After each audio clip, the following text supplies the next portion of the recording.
Voltando de onde nós paramos da última aula, entre muitas aspas, aula, agora nós vamos fazer, por exemplo, um usuário, né? E como a gente pode criar, né, um usuário? Nós vamos vir aqui no modelo, né, models, vamos adicionar um user.go, sempre no singular, modelos são sempre no singular. E aqui nós não usar um package main, nós vamos usar um package models, né? Para indicar que isso aqui é um dos nossos models. Aqui nós utilizamos em algumas linguagens uma estrutura, né, digamos assim, onde nós damos os atributos, né, do nosso modelo. Por exemplo, se a gente vai criar uma tabela de usuário, a gente sabe que o usuário ele pode ter um ID, ele vai ter um nome, um e-mail talvez e uma senha, né? E aí, como é que a gente pode fazer isso? Em algumas linguagens, né, nós usamos, por exemplo, PHP, nós usamos o Fillable, né? E criamos os campos que vão aparecer na nossa tabela, como por exemplo, nome, senha, né? E-mail, né? Mas aqui no Go é parecido, é mais parecido com C, na verdade. Como é que nós podemos fazer isso? Type, né? Vamos criar um tipo usuário, vou chamar de usuário, e ele vai ser uma struct.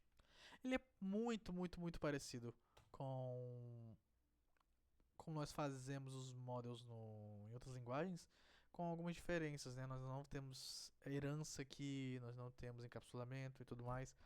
Então, como é que a gente pode fazer aqui no Go? Uh, já que nós estamos fazendo uma aplicação full stack, né, com Go e Vue.js, a gente precisa de uma forma de passar os valores como JSON para o nosso front-end. E a melhor forma de fazer isso é assim, né? O ID nós vamos passar como user ID, né? Ele vai ser o INT para indicar aqui a nossa chave primária. E agora nós vamos usar algo específico do Go, né? Que seria como eu gosto de chamar de Gorm, né? Que basicamente ele vai pegar as informações que a gente tem e, entre aspas, entender de outra forma, digamos assim. Por exemplo, Gorm, dois pontos, aí você abre e fecha aspas, dentro você vai escrever. Isso aqui é a nossa chave primária, né? Ponto e vírgula. Nós vamos dizer que a coluna, né? A gente usa muito Gorm aqui no Go quando o nome da nossa tabela não é o nome padrão, por exemplo. Geralmente a tabela usuário, né? O nome do padrão é ID. Mas quando nós utilizamos outro nome sem ser ID, nós precisamos indicar para o Go como fazer isso. Por exemplo, vamos chamar a coluna user ID, né? E aqui a gente fez o quê? A gente diz que a nossa primary key está na coluna, é a variável, perdão, é a variável user ID na nossa coluna, né? E aqui em JSON nós vamos passar para o front como user ID. É basicamente isso que a gente está dizendo aqui nessa linha, né? Por exemplo, nome, string. Aqui a gente não vai precisar usar o Gorm, porque o nome já vai ser nome, né? Ele pega basicamente aqui no Go nome, transforma em nome. Opa, em nome. Se você escrever e-mail, ele vai transformar em e-mail. Se você escrever, por exemplo, data, nascimento, como Pascal Case, ele vai transformar em data, underline, nascimento, né? Então, se você usar o Gorm, você pode chamar, né, de outros nomes, mas se você quiser, você pode alterar também, né? Aqui nesse caso, o nome já vai ser nome mesmo, então vamos fazer assim. E password, não vou chamar de senha mesmo, senha, vai ser uma string que vai receber JSON password.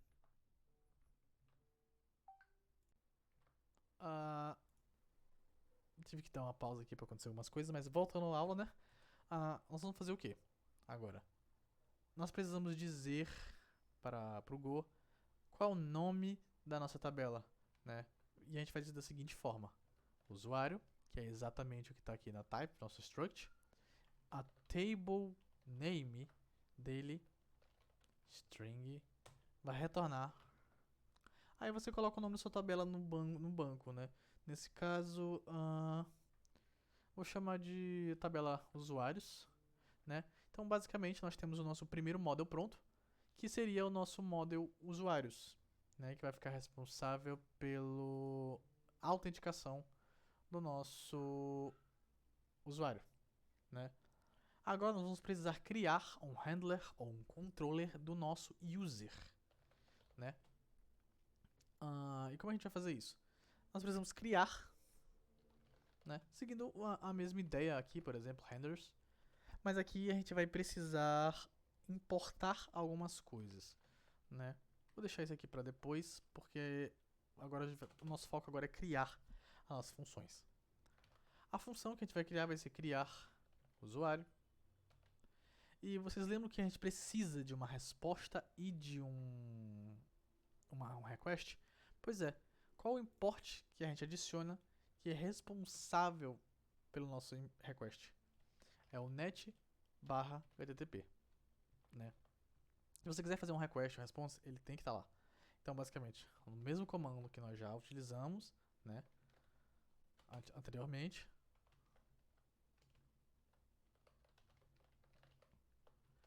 E agora, nós vamos fazer o seguinte.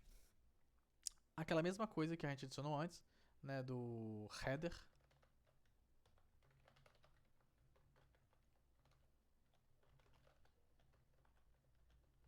Adiciona o course, né, importante, senão ele não vai conseguir fazer requisições. É basicamente obrigatório. E o nosso content type application /JSON, né? Beleza. Aqui a gente vai criar a nossa variável usuário e ele vai vir de onde? Ele vai vir de models.usuário, que foi o model que nós criamos aqui, né? E obviamente nós temos que importar aqui também para o nosso sistema entender de onde está vindo, né, essa variável. Ele está vindo de backend internal models. Beleza. Aqui agora nós vamos fazer o seguinte. Nós precisamos basicamente pegar e decodificar, né? Rebody.decode e usuário, né? O i é extremamente importante, senão ele vai salvar um dado vazio, né? Aqui ele está salvando um endereço de memória, é como se fosse um ponteiro, né? Ele está salvando o endereço de memória do usuário. E é basicamente assim que nós colocamos, né? Salvamos, é meio que obrigatório, né? No nosso controller, para salvar alguma coisa no banco. Se isso aqui for diferente de nulo, vamos passar um erro ao ler dados, os dados que nós estamos enviando, né? E a gente vai passar um status de bad request. Beleza. Basicamente, o que nós estamos fazendo aqui? Nós estamos passando, criando uma conexão com o módulo de usuário, estamos recebendo informações do front-end e passando para cá para nós criarmos um usuário no banco de dados, né? Agora, vamos criar a nossa função que vai conversar com o nosso banco. Ponto. Uma coisa que é extremamente importante, né, que nós precisamos ter aqui, é a variável db, né? E ela tem que ser em maiúsculo, porque o Go entende que se você escrever em minúsculo é uma variável privada que só pode ser acessado dentro do escopo, ou seja, se eu escrever db aqui, ele entenderia que seria uma variável privada e eu só posso usar dentro de handlers. Mas como db é uma variável pública que pode ser acessada, nós colocamos ela em maiúscula, né? Mais uma vez, isso aqui não é um vídeo para você aprender, né, a programar em Go. É só como criar uma aplicação e fazer as funções básicas, né? Vamos usar o create para criar, né, direto ao ponto, e salvar no endereço de memória de usuário. Se der erro, vamos retornar http erro ao salvar no banco e passar um http status internal server error.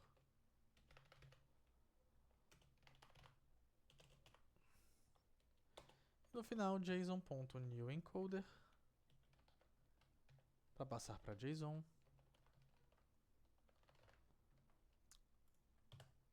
Aqui nós vamos precisar importar mais 2 pacotes, né?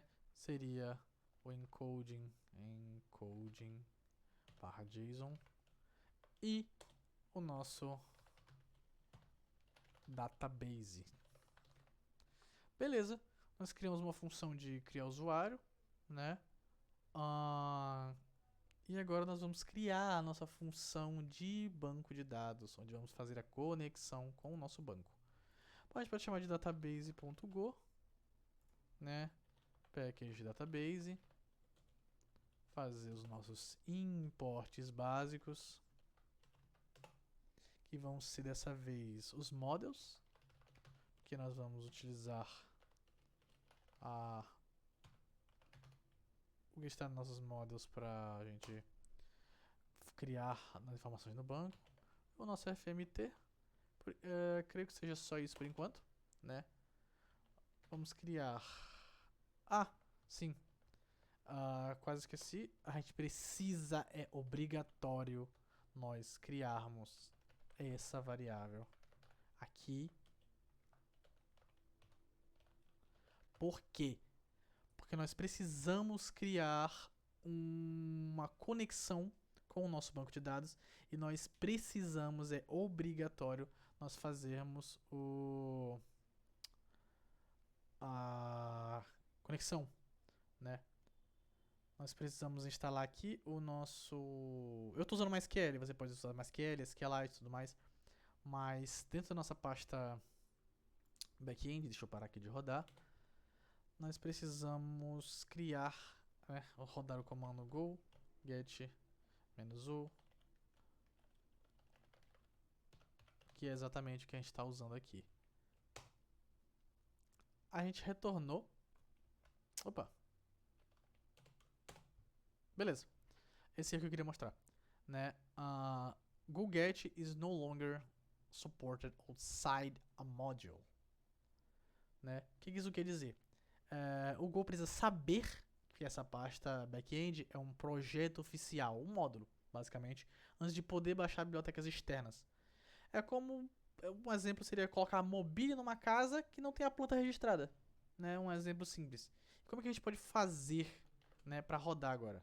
Go mod init backend e vai criar um arquivo chamado go.mod. Pronto, você pode ver que foi criado aqui o go.mod, né? E agora nós podemos usar e baixar os nossos drivers do banco de dados, né? Tudo aqui é extremamente customizável, você só precisa escolher o banco que você quer, instalar o driver e usar esses mesmos comandos que eu usei, né? Getu gorm.io/gorm. Beleza?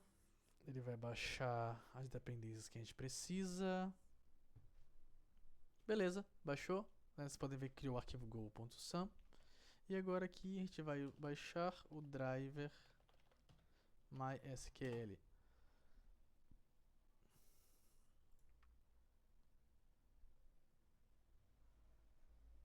Vocês podem ver que tudo que ele instalou, né, ele colocou aqui.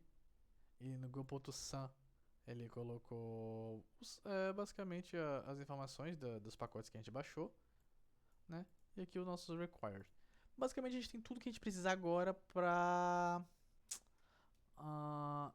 fazer a conexão com o nosso banco de dados, né? Então vamos lá. Salvar aqui, tá salvo. Vamos voltar aqui para o nosso database. Ah, já estamos no database. Então beleza. Como eu expliquei antes, o GoDB é para variáveis privadas que não podem ser acessadas de fora, e o DB maiúsculo é para variáveis globais que podem ser acessadas por qualquer lugar, né? Então, aqui vamos criar a nossa conexão com o banco. E aqui, o que a gente precisa, né? Nós vamos criar uma função, não chamada main, porque a main, como eu disse, é a função mais importante, e ela só pode conter na função main. Então vamos criar aqui um connect, que vai servir basicamente para conectar, né, com o nosso banco. E precisamos de algumas funções, né? Por exemplo, aqui a DSN, e que nós vamos colocar onde vai ficar a nossa conexão. No meu caso seria um localhost, né? A senha do meu MySQL, o TCP geralmente é 127.0.0.1.3306, conexão do MySQL. O nome do banco de dados, vou chamar de gestão.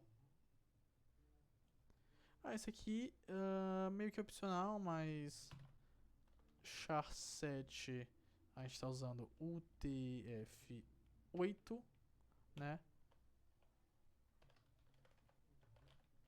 Pass time true igual local, usar o nosso horário local. Beleza. Aqui vamos a o gorm.open, MySQL, open, dsn e gorm.config. Se, né, não conseguimos fazer essa conexão, falha ao conectar no banco. Beleza. Agora a gente pode dar um auto migrate, né, pra gente fazer um teste. E ele vai criar os nossos modelos, né, no banco de dados, né? Vamos dar um print aqui, só para ver se deu tudo certo. Basicamente essa aqui é a nossa função de conexão, né? Uma função não é muito grande.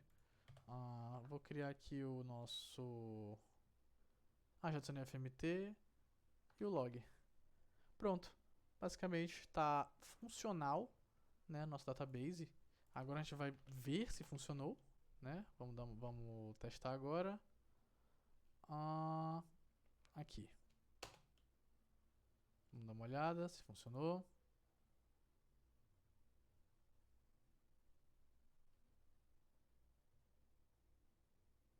Eu acabei de esquecer um negócio muito importante, né?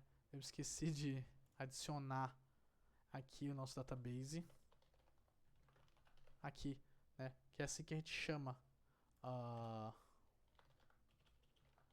as funções para o nosso main, né? Database.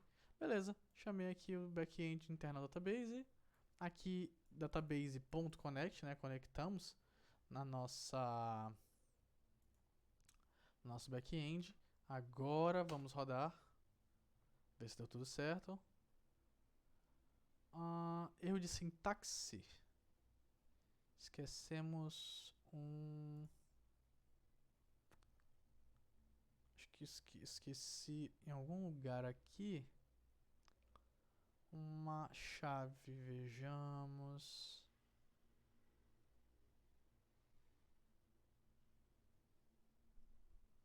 Opa.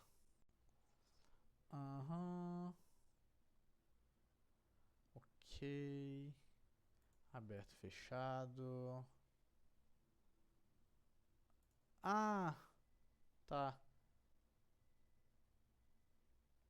Deixa eu ver aqui. DB, automigrate. Models, model usuário. Está correto. Uai, database.go.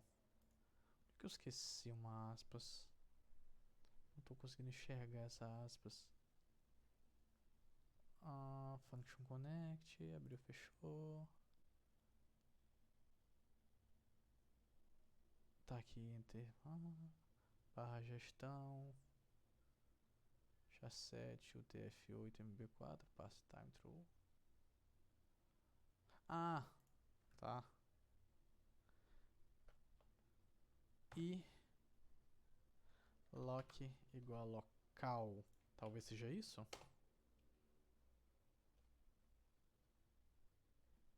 O que foi que eu esqueci?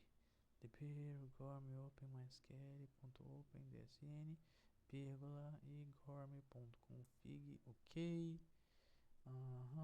Ok.